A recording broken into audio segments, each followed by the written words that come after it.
आळंदीत झालेल्या सोनसाखळी चोरीच्या गुन्ह्याचा पिंपरी चिंचवड गुन्हे शाखेनं अवघ्या काही दिवसातच छडा लावलाय। या प्रकरणात 3 आरोपींना अटक करण्यात आली असून त्यांच्याकडून सुमारे 12,95,000चा मुद्देमाल जप्त करण्यात आलाय। चोरीला गेलेली सोन्याची चेन तसंच गुन्ह्यात वापरलेली वाहनं सुद्धा हस्तगत करण्यात आली आहेत।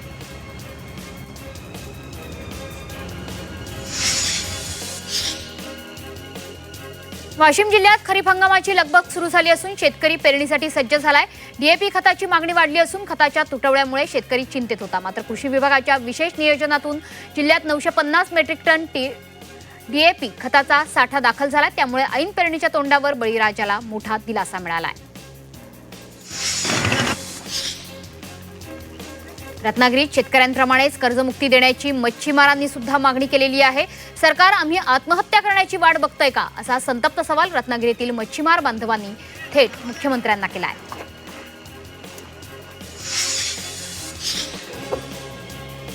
राज्यातील शालेय शिक्षण व्यवस्थेत मोठा डिजिटल बदल होणार आहे। इयत्ता 1 ते 12वी पर्यंतच्या सर्व विद्यार्थ्यांची उपस्थिती आता पूर्णतः ऑनलाईन पद्धतीने नोंदवली जाणार आहे। शिक्षण विभागाने स्मार्ट उपस्थिती प्रणाली लागू केली असून दररोज 100% उपस्थिती ऑनलाईन नोंदवणं हे शाळांकरता बंधनकारक असणार आहे। वाशिमसह विदर्भातील शाळांमध्ये ही प्रणाली 30 जून पासून लागू होणार आहे।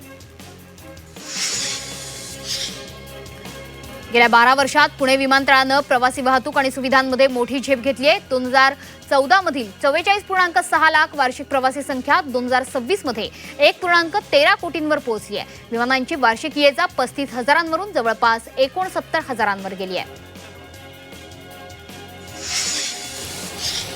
दिल्लीच्या सागरपूर परिसरात पावसानं हजेरी लावली आहे। तसंच दिल्ली एनसीआर परिसरात पावसासह जोरदार वारे वाहण्याचा अंदाज हवामान विभागानं वर्तवला आहे। दरम्यान विजांच्या कडकडाटासह काही ठिकाणी गारपीट होण्याची देखील शक्यता आहे।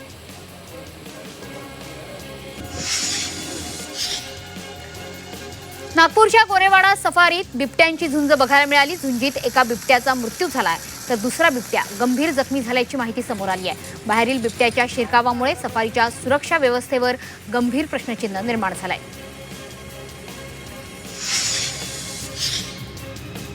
राज्यात जूनचा पंधरवडा पूर्ण झाला तरी अद्यापही पावसानं ओढ दिल्यानं चिंतेचे ढग दाटलेले आहेत। शेती कामापासून पाण्यापर्यंत अनेक प्रश्नांच्या झळा दिवसेंदिवस तीव्र होत आहेत। यातच जूनच्या पहिल्या 2 आठवड्यांमध्ये राज्यात 69% पावसाची तूट नोंदवली गेली आहे।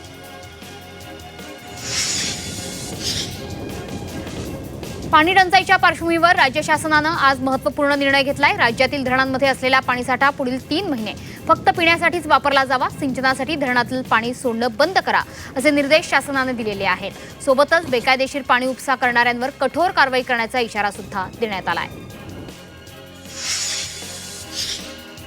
रत्नागिरीच्या चिपळूणमधील उभळे आगर गावात पाण्याची अत्यंत भीषण परिस्थिती निर्माण झालेली आहे। ग्रामस्थांचा पंचायतीवर धडक मोर्चा सुद्धा काढण्यात आलाय। थेंबर पाण्यासाठी नागरिकांना जीवघेणा संघर्ष करावा लागतोय।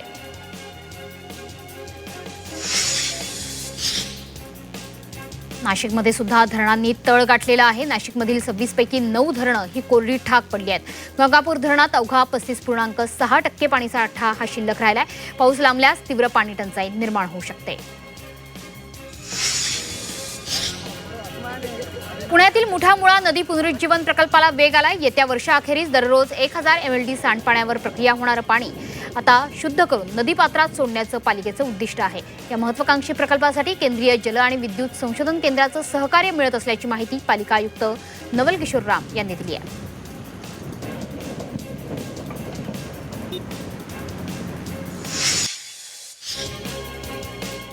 राज्यातील 11वी केंद्रीय ऑनलाईन प्रवेश प्रक्रिया आणि कोट्याअंतर्गत 14 जून रोजी एकूण 42,774 विद्यार्थ्यांनी प्रवेश निश्चित केलाय।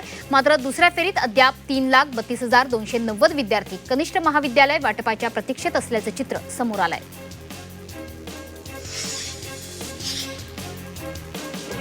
मुंबई आणि ठाणेकरांच्या वडाळा ते कासारवडवली मेट्रो 4 आणि कासारवडवली ते गायमुख 4A या मार्गिकांच्या कारशेडच्या कामाला आता गती मिळणार आहे। या मार्गिकांच्या मोगरपाडा कारशेडच्या रस्त्यासाठी आणि स्पूर लाईनसाठी कांदळवनाची जागा MMRDAकडे हस्तांतरित करण्यास राज्य सरकारच्या महसूल आणि वन विभागानं अखेर मंजुरी दिली आहे।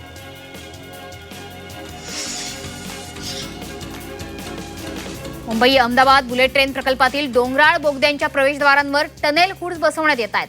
भारतात प्रथमच रेल्वे बोगद्यांसाठी टनेल हूड तंत्रज्ञान विकसित करून अंमलात करण्यात आलंय। सर्व बोगद्यांच्या दोन्ही टोकांना टनेल हूड्स बसवण्यात येत आहेत।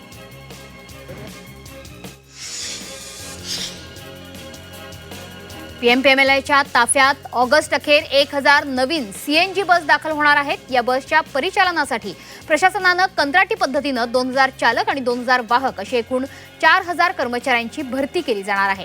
याकरता निविदा प्रक्रियेला लवकरच सुरुवात होणार असून बस पुण्यात दाखल होण्यापूर्वीच ही प्रक्रिया केली जाणार आहे।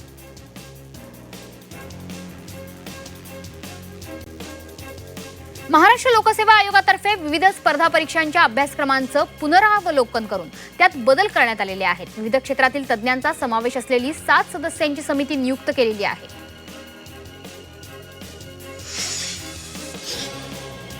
महाराष्ट्र शिक्षक पात्रता परीक्षा 2026 पुढे ढकलण्याचा निर्णय घेतला जातोय। त्याच दिवशी राष्ट्रीय परीक्षा संस्थेमार्फत देशभरात राष्ट्रीय पात्रता आणि प्रवेश परीक्षा आयोजित करण्यात आल्यानं दोन्ही परीक्षांची अनेक केंद्र समान असल्याचं निदर्शनास आलंय। परीक्षेच्या आयोजनाचं सुरळीतपणे हे आयोजन पूर्ण होण्याकरता शिक्षक पात्रता परीक्षा 28 जूनला आता घेण्यात येते।